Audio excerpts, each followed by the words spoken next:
Hi viewers, మనం వచ్చేసి sentences ఎలాగా చేయాలనేటువంటిది మనం చూద్దాము. సెకండ్ స్టాండర్డ్ పిల్లల కోసము గ్రామరు, ఇంగ్లీష్ గ్రామరు. ఇప్పుడు వచ్చేసి సెంటెన్స్ అంటే ఏంటి అనేది మనం తెలుసుకుందాము. A sentence is a group of words. Words వచ్చేసి మనము ఏబిసిడీలు నేర్చుకున్నాము, తర్వాత వచ్చేసి కొన్ని పదాలు అనేటువంటి నేర్చుకున్నాము, వర్డ్స్ అనేటువంటి నేర్చుకున్నాము. ఈ వర్డ్స్ అన్నిటిని కలిపి arranged in a proper manner, కరెక్ట్గా అంటే అర్థమయ్యే రీతిలో, that make sense and give some meanings అనమాట. అంటే దానికి వచ్చేసి సెన్స్తో కూడినటువంటిది, తర్వాత వచ్చేసి మీనింగ్ వచ్చేటువంటి విధముగా మనము తయారు చేసినట్లయితే దాన్ని సెంటెన్స్ అని అంటాము. So sentence always begins with a capital letter. ఎప్పుడు వచ్చేసి క్యాపిటల్ లెటర్లోనే ఉంటుంది. ఒక సెంటెన్స్ స్టార్ట్ చేసేటప్పుడు క్యాపిటల్ లెటర్లోనే రాయాలి. It must end with a full stop. Full స్టాప్తో మనము ఎండ్ అవుతుంది. తర్వాత వచ్చేసి క్వశ్చన్ మార్క్స్. క్వశ్చన్ అడిగినప్పుడు మనము లాస్ట్లో క్వశ్చన్ మార్క్ పెట్టాలి. ఎక్స్క్లమేషన్ అంటే వచ్చేసి మనము ఆశ్చర్యానికి గురైనప్పుడు మనం వచ్చేసి ఎక్స్క్లమేషన్ అనేటువంటిది మనము పెడతాము. సో ఇక్కడ వచ్చేసి మనము కొన్ని సెంటెన్సెస్ అనేటువంటి మనము చూద్దాము. ఇక్కడ వచ్చేసి ఏ man is sitting under the tree. ఇక్కడ చూడండి, ఏ అనేటువంటిది నేను క్యాపిటల్లో పెట్టాను. తర్వాత వచ్చేసి మనము లాస్ట్లో వచ్చేసి ఒక సెంటెన్స్ ఫినిష్ అయిన తర్వాత ఫుల్ స్టాప్ పెట్టాము. తర్వాత వచ్చేసి ఏ man is sitting under the tree. ఒక మనిషి వచ్చేసి చెట్టు కింద కూర్చొని ఉన్నాడు. The tree is near the house. ఆ చెట్టు వచ్చేసి ఇంటి పక్కనే ఉన్నది. సో ద అనేటువంటిది, టీ అనేటువంటిది క్యాపిటల్లో పెట్టాము, లాస్ట్లో వచ్చేసి ఫుల్ స్టాప్ పెట్టాము. తర్వాత Jatin is writing A letter రాస్తున్నాడు. జటిన్ అనేటువంటిది క్యాపిటల్లో పెట్టాము, నేమ్ కాబట్టి, ఫస్ట్ స్టార్టింగ్ నేమ్ కాబట్టి. తర్వాత వచ్చేసి లెటర్ అనేటువంటిది ఫుల్ స్టాప్. తర్వాత వచ్చేసి the man lives in a big house. ఆ మనిషి వచ్చేసి పెద్ద ఇంట్లో నివసిస్తున్నాడు. The man. సో ఇక్కడ వచ్చేసి హౌస్ అనేటువంటిది లాస్ట్లో వచ్చేసి ఫుల్ స్టాప్ పెట్టాము. తర్వాత I go to school everyday. నేను ప్రతిరోజు స్కూల్కి వెళ్తున్నాను. I go to school everyday అనేటువంటిది, ఐ అనేటువంటిది క్యాపిటల్, లాస్ట్లో full stop. It is a beautiful place. I అనేటువంటిది క్యాపిటల్లో పెట్టాము, ప్లేస్ దగ్గర మనము ఫుల్ స్టాప్. తర్వాత the groups of words make no sense and they are not giving any meaning as they are not arranged properly. ఇప్పుడు వచ్చేసి కొన్ని words వచ్చేసి జిగ్జాగ్గా ఇచ్చినారు అనుకుందాము. Therefore they are not sentences. దాన్ని సెంటెన్స్ అని అనము అనమాట. సో ఎలాగంటే అలాగా సంబంధమే లేకుండా ఉన్నటువంటి వాటిని సెంటెన్స్ అని అనము. ఇప్పుడు వచ్చేసి flowers in the pot are there అని ఇచ్చినారనమాట. అది కరెక్ట్గా లేదు. దాన్ని ఎలా మార్చాలి, ఎలాగ రాయాలి అంటే there are flowers in the pot. Flowers వచ్చేసి ఆ పాట్లో ఉన్నాయి. తర్వాత వచ్చేసి the boys two are in the park అని ఇచ్చినారు. The two boys are in the park అనేటువంటిది మనం సరి చేసి రాసాము. Next air is full of a balloon. Balloon is full of air అనేటువంటిది రాయాలి. నెక్స్ట్ వచ్చేసి rearrange the following words to make meaningful. అంటే దాని అర్థం అనేటువంటిది కరెక్ట్గా ఉండాలి. చెప్పేటప్పుడు అర్థమయ్యేటువంటి వాళ్ళకి కరెక్ట్గా మీనింగ్ ఉండాలి. సంబంధం లేకుండా మాట్లాడకూడదు. సో మాట్లాడితే వాళ్ళని పిచ్చోళ్ళని అంటారనమాట. కాబట్టి మనము సంబంధం లేకుండా దాన్ని అర్థమయ్యేటట్టుగా మనము ఆ సెంటెన్స్ని కరెక్ట్ చేసినప్పుడే ఆ యొక్క సెంటెన్స్ అని అంటాము. Sentence with capital letter, end it with full stop. Next అండి, the lion caught the mouse. The T అనేటువంటిది క్యాపిటల్లో పెట్టాము, మౌస్ దగ్గర వచ్చేసి ఫుల్ స్టాప్ పెట్టాము.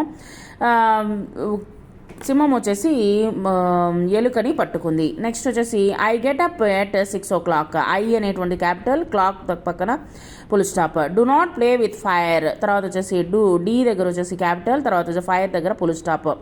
ప్లే చేయొద్దు, ఈ యొక్క నిప్పుదో ఆడకూడదు. తర్వాత వచ్చేసి 6 o'clock మనం వచ్చేసి వేకప్ వచ్చేసి 6 o'clock లేస్తాము. తర్వాత వచ్చేసి the cow exercise keeps us fit. Exercise ఎప్పుడు వచ్చేసి మనకి ఫిట్గా ఉంటుంది. ఈ అనేటువంటిది క్యాపిటల్, తర్వాత లాస్ట్లో వచ్చి ఫుల్ స్టాప్ పెట్టాము. The cow gives us milk. T అనేటువంటిది క్యాపిటల్, తర్వాత వచ్చేసి లాస్ట్లో ఫుల్ స్టాప్ పెట్టాము. It is my pet dog. So ఇక్కడ వచ్చేసి full stop and capital letter అనేటువంటిది పెట్టాము. తర్వాత my sister wants a book for reading అని ఇచ్చినారు. My sister wants a book for reading.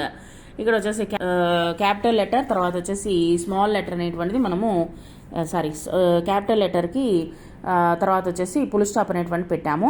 Tick the following groups of the words that are sentences. కరెక్ట్గా ఉన్నటువంటి సెంటెన్సెస్కి మటుకు మీరు టిక్ పెట్టండి, అదర్వైజ్ వచ్చేసి టిక్ పెట్టాల్సిన అవసరం లేదు, రాంగ్ పెట్టండి. The cat is drinking milk, పిల్లి పాలు తాగుతుంది, tick correct. My sister is she, అది కరెక్ట్ కాదు, షీ ఈజ్ మై సిస్టర్ అని రాయాలి. Next she is my sister అని రాయాలి. Next on the table book అని ఇచ్చినారు, that is wrong. The book is on the table అని రాయాలి. India is a big country, correct. The flower is beautiful, correct. తర్వాత వచ్చేసి sun star is, that one is wrong. Next వచ్చేసి sun is star అని రాయాలన్నమాట. Rohan has a car, that is correct. తర్వాత full stop వచ్చేసి ఎట్లా యూజ్ చేస్తాము? We use full stop at the end of the sentence. ఈ ఒక సెంటెన్స్ పూర్తయింది అన్నప్పుడే ఆ యొక్క సెంటెన్స్కి మనము ఫుల్ స్టాప్ అనేటువంటి పెట్టాలి. Where we do not ask a question, మనము క్వశ్చన్ ఏమైనా అడుగుతామా లేదు, లేదా దానికి ఏమైనా కమా పెడతామా అంటే లేదు అనేటువంటి సందర్భంలో మటుకే ఫుల్ స్టాప్ అనేటువంటి పెట్టాలి. These sentences express facts, describe a things గురించి కానీ టెల్ us అబౌట్ సంథింగ్, ఏదో ఒక విషయాన్ని గురించి చెప్తూ ఉన్నప్పుడు ఫుల్ స్టాప్ అయింది చెప్పి ఫినిష్ చేసినప్పుడు ఫుల్ స్టాప్ అనేటువంటిది మనం పెడతాము. నెక్స్ట్ వచ్చేసి లెట్స్ రీడ్. ఇక్కడ చూడండి, the sun sets in the west, Ram is my best friend, ఈ విధంగా ఫుల్ స్టాప్ అనేటువంటిది పెట్టాలి. నెక్స్ట్ క్వశ్చన్ మార్క్ అనేటువంటిది ఎప్పుడు యూజ్ చేస్తాము అంటే we use a question mark at the end of a sentence where we ask a క్వశ్చన్ని అడిగినప్పుడు మనము ఒకరిని ఎదుటి వాళ్ళని క్వశ్చన్ అడిగినప్పుడు క్వశ్చన్ వేసినప్పుడు మనం వచ్చేసి క్వశ్చన్ మార్క్ అనేటువంటి పెడతాము. హూ ఆర్ యూ, నువ్వెవరు, వాట్ ఆర్ యూ డూయింగ్, నువ్వేం చేస్తున్నావు అనేటువంటి క్వశ్చన్లు అడిగినప్పుడు క్వశ్చన్ మార్క్ అనేటువంటిది వస్తుంది. ఎక్స్క్లమేషన్ మార్క్ అనేటువంటిది ఎప్పుడు వస్తుంది అంటే we are use a mark of exclamation when we want to say something exciting, ఒక విషయాన్ని గురించి ఎగ్జైట్ అయ్యి మనం వచ్చేసి బాగా ఎగ్జైట్ అయిపోయి చెప్పినప్పుడు వాటిని వచ్చేసి ఎక్స్ప్లెనేషన్ మార్కుతో మనము రాయాల్సి ఉంటుంది. ఎక్స్క్లమేటరీ మార్క్స్ వచ్చేసి అక్కడ గీత కింద వచ్చేసి డాట్ పెట్టాలి. నెక్స్ట్ అలాగా ప్లీజ్ హెల్ప్ మీ, నాకు హెల్ప్ చేయండి, వాట్ ఏ బ్యూటిఫుల్ ఫ్లవర్, ఎంత బాగుంది ఆ ఫ్లవరు అన్నప్పుడు.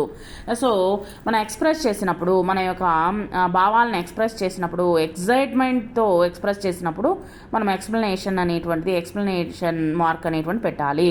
నెక్స్ట్ వచ్చేసి ఇక్కడ చూడండి, హెల్ప్, ఐ ఆమ్ ఫాలింగ్. తర్వాత వచ్చేసి what is your name. Next where are you going, ఈ విధంగా question mark and explanatory marks.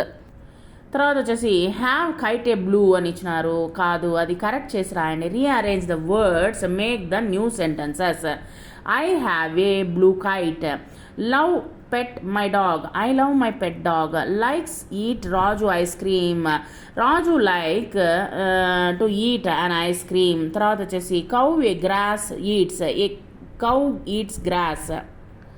Is Sunday holiday a Sunday is holiday. Brother me chocolate a gave, my brother gave me a chocolate. With playing Pinky doll, her new is అని ఇచ్చినారు. Pinky is playing with her new doll. ఈ విధంగా వచ్చేసి arrange చేయాలి. మనం వచ్చేసి కరెక్ట్గా arrange చేసి మనము ఎక్కడ ఫుల్ స్టాప్ పెట్టాలి, ఎక్కడ ఎక్స్ప్లెనేటరీ మార్క్ పెట్టాలి, ఎక్కడ క్వశ్చన్ మార్క్ పెట్టాలి అనేటువంటిది మనము చూసామన్నమాట. If I friends many have, I have many friends అనేది రాయాలి.